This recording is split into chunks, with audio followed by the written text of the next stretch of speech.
जादुई टेबल। निशा अपने माता पिता के साथ रहती थी। निशा बहुत ही जिद्दी लड़की थी और उसका पढ़ाई में भी कुछ खास मन नहीं लगता था। एक दिन जब निशा की नजर मंदिर वाले कमरे में रखी भगवान की टेबल पर पड़ी तो निशा ने माँ से कहा, माँ, वो टेबल मुझे मिल सकती है जिस पर भगवान रखे हैं? नहीं निशा, वो टेबल तुम्हें नहीं मिल सकती। और तुम्हें इस टेबल की क्या जरूरत पड़ गई? तुम्हारे पास तो अपनी पढ़ाई की टेबल है ना? हाँ, लेकिन वो टेबल अब बहुत पुरानी हो गई है और जगह जगह से टूट भी गई है। अब मेरी टेबल पर भगवान रख लीजिए और मुझे वो टेबल पढ़ने के लिए दे दीजिए। ये कैसी बातें कर रही हो निशा? क्या भगवान को टूटी हुई टेबल पर रखा जाता है? पापा देखो ना, मेरी टेबल बहुत खराब हो गई है। कुछ दिनों के लिए आप मुझे ये भगवान वाली टेबल पढ़ने के लिए दे दीजिए। मुझसे इस टेबल पर पढ़ाई नहीं हो रही, मेरे एग्जाम पास आ रहे हैं। लगता है अब निशा को टेबल के बारे में बताना ही पड़ेगा। पापा निशा को अपने पास बुलाते हैं और कहते हैं कि देखो, ये कोई साधारण टेबल नहीं है, ये जादुई टेबल है। मैं पढ़ाई में बचपन में बहुत ही कमजोर था। तब मेरे पिताजी के गुरु जी ने ये टेबल मेरे पिताजी को दी थी। इस पर पढ़ने से मेरे हमेशा अच्छे नंबर आते थे और मैं हमेशा फर्स्ट आता था। और सारे कंपटीशन के एग्जाम है मैंने इसी टेबल पर पढ़ कर दिए। लेकिन तुम्हें या इसलिए नहीं बताना चाहता था कि फिर तुम इस पढ़ाई में मेहनत करना छोड़ दोगी। क्या ये साधारण टेबल नहीं, जादुई टेबल है? और आप लोगों ने मुझे आज तक इसके बारे में नहीं बताया, और तभी आप ये टेबल किसी और को यूज नहीं करने देते हो। पापा मम्मी निशा को समझाने की कोशिश करते हैं, लेकिन निशा जिद कर देती है कि मुझे भगवान वाली टेबल ही चाहिए। और निशा के माता पिता को उसकी बात माननी ही पड़ती है। निशा टेबल पाकर बहुत खुश थी। उसने अपने माता पिता से प्रॉमिस किया कि वो मन लगाकर पढ़ाई करेगी, टेबल पर डिपेंड नहीं रहेगी। और निशा मन लगाकर पढ़ाई करने लगी। उसके एग्जाम की तारीख नजदीक थी। उसने एग्जाम बहुत अच्छे से मन लगा कर दिए। लेकिन इस बार बहुत ही बड़ा चमत्कार हो गया। हमेशा सिर्फ पास होने वाली निशा पूरी क्लास में फर्स्ट आई थी। निशा को लगा ये सब टेबल के कारण ही हुआ है, और निशा के माता पिता को भी लगा ये सब उस जादुई टेबल के कारण हुआ है। अब तो निशा की खुशी का कोई ठिकाना ही नहीं था। देखो निशा, मुझे लगता है ये सब जादुई टेबल के कारण हुआ है, लेकिन मैं नहीं चाहता तुम पूरी तरह से उसके निर्भर हो जाओ और पढ़ाई करना छोड़ दो। पापा आप बिल्कुल भी चिंता न करें, मैं ऐसा कुछ नहीं करूंगी और मैं मन लगाकर पढ़ाई करूंगी। अब निशा अगली क्लास में पहुंच चुकी थी, लेकिन उसके मन में ये विश्वास हो चुका था कि जब तक उसके पास ये टेबल है वो कभी भी फेल नहीं हो सकती। और हुआ भी कुछ ऐसा ही था। निशा अब बहुत कम पढ़ाई करने लगी, लेकिन कभी भी फेल नहीं हुई। लेकिन धीरे धीरे निशा का ध्यान पढ़ाई से हटने लगा और माता पिता चिंतित होने लगे।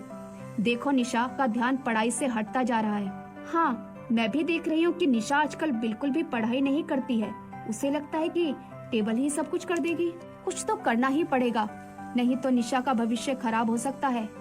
निशा के माता पिता ने एक तरकीब निकाली। उन्होंने हूबहू वैसी ही एक टेबल बनवाई और निशा की टेबल से बदल दी। और निशा को जरा भी शक नहीं होने दिया कि उन्होंने उसकी टेबल बदल दी है। साल भर निशा ने बिल्कुल पढ़ाई नहीं की। उसे लगा टेबल उसे पास करा देगी। उसके माता पिता उससे कहते रहते कि भगवान भी उनका साथ देता है जो मेहनत करते हैं, लेकिन उसने अपने माता पिता की एक ना सुनी। निशा के एग्जाम पास आ गए और निशा ने इस साल कुछ भी पढ़ाई नहीं की थी और सारे एग्जाम दे दिए। उसे लगा वो फेल नहीं हो सकती। देखते देखते वो दिन भी पास आ गया जब एग्जाम का रिजल्ट आना था। निशा बड़े उत्साह से रिजल्ट लेने गई, लेकिन इस बार वो फेल हो चुकी थी। वो गुस्से में घर आई और अपने माता पिता पर चिल्लाने लगी, आपने मुझसे झूठ बोला कि टेबल जादुई है। मैंने इस पर पढ़ाई की, लेकिन मुझे इस टेबल ने फेल करवा दिया। टेबल की कहानी सुनाते समय मैंने तुमसे एक बात कही थी जिसे तुमने ध्यान नहीं रखा। इस टेबल के उपयोग के लिए व्यक्ति का मेहनती होना बहुत जरूरी है, लेकिन तुमने मेरी इस बात का बिल्कुल ध्यान नहीं दिया। देखो निशा, सबसे बड़ा जादू इंसान की मेहनत में होता है। जो इंसान मेहनत करता है उसे सफलता जरूर मिलती है। अब तुम मेहनत करो और किसी पर डिपेंड मत रहो। माँ पापा, मुझे माफ कर दीजिए, मैंने आपकी बातों पर ध्यान नहीं दिया, इसीलिए मुझे आज ये दिन देखना पड़ा। अब निशा को विश्वास हो चुका था कि जादू जैसी कोई चीज नहीं होती, हमें मेहनत करनी ही पड़ती है। और उस साल उसने बहुत मेहनत से पढ़ाई की और उस टेबल का उपयोग तक नहीं किया। इस साल बिना टेबल का उपयोग किए निशा ने स्कूल में टॉप किया। निशा के माता पिता ने टेबल बदलने की बात को निशा से छुपा कर रखना ही सही समझा और उन्होंने उस टेबल को बहुत संभाल कर घर के किसी कोने में रख दिया। एक जगह गणपति का एक बहुत बड़ा मंदिर था। गणपति के उस मंदिर के आसपास बहुत सारे गरीब लोग अपनी झोपड़ी बनाकर रहते थे। झोपड़ी में एक बच्चा बिट्टू भी अपने माता पिता के साथ रहता था। बिट्टू गणपति का बहुत बड़ा भक्त था और वो रोज नहा धोकर गणपति के मंदिर में चला जाता था। बिट्टू के माता पिता इतने ज्यादा गरीब थे कि उन्हें घरों में काम करके खाने के लिए पैसे जमा करने पड़ते थे। बिट्टू के माता पिता रोज बिट्टू के मंदिर जाने के कारण बहुत ज्यादा परेशान रहते थे और उसे कहते थे कि रोज मंदिर ना जाकर कुछ काम किया कर। एक दिन बिट्टू मंदिर जाता है और जब वहाँ से लौट कर आता है तो उसके पिताजी बहुत गुस्से में बैठे होते हैं। तो बिट्टू उनसे पूछता है, क्या हुआ पिताजी, आप इतने गुस्से में क्यों हैं? आज घर में कुछ भी खाने को नहीं है और तुम्हें मंदिर जाने से फुर्सत ही नहीं है। मैंने तुम्हें कितनी बार कहा है कि ये मंदिर जाना छोड़ो और कुछ काम करो। ठीक है, आप मुझे कोई काम पर लगा दीजिए, लेकिन मैं मंदिर जाना नहीं छोड़ूंगा। मैं मंदिर भी जाऊंगा और काम भी करूंगा। मैं आज ही तुम्हारे लिए कोई काम ढूंढता हूँ। बिट्टू के पिताजी अपने काम वाले मालिक से बिट्टू के लिए भी काम की बात करते हैं। तुम्हारे बेटे को मेरे घर पर काम करने के लिए भेज दो।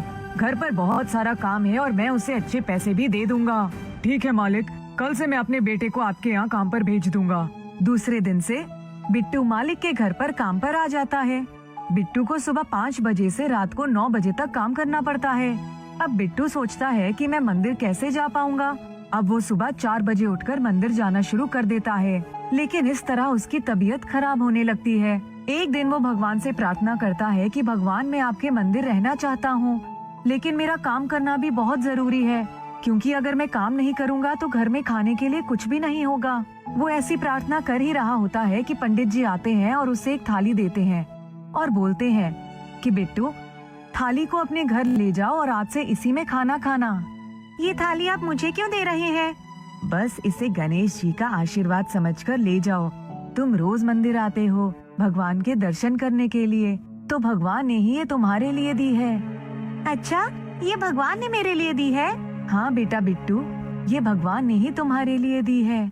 बिट्टू थाली लेकर अपने घर आ जाता है और अपने माता पिता को इस थाली के बारे में बताता है।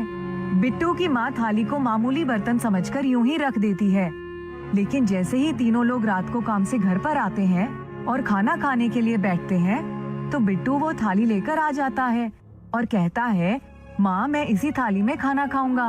और जैसे ही बिट्टू खाना खाने बैठता है, उसकी थाली में अपने आप बहुत सारा स्वादिष्ट खाना बिट्टू के पसंद का आ जाता है। बिट्टू के माता पिता और बिट्टू वो देखकर दंग रह जाते हैं। वो लोग खाना खाकर थाली को धोकर वापस रख देते हैं। सुबह उठते हैं तो थाली में उन्हें थोड़े से पैसे दिखाई देते हैं। ऐसा रोज चलता रहता है।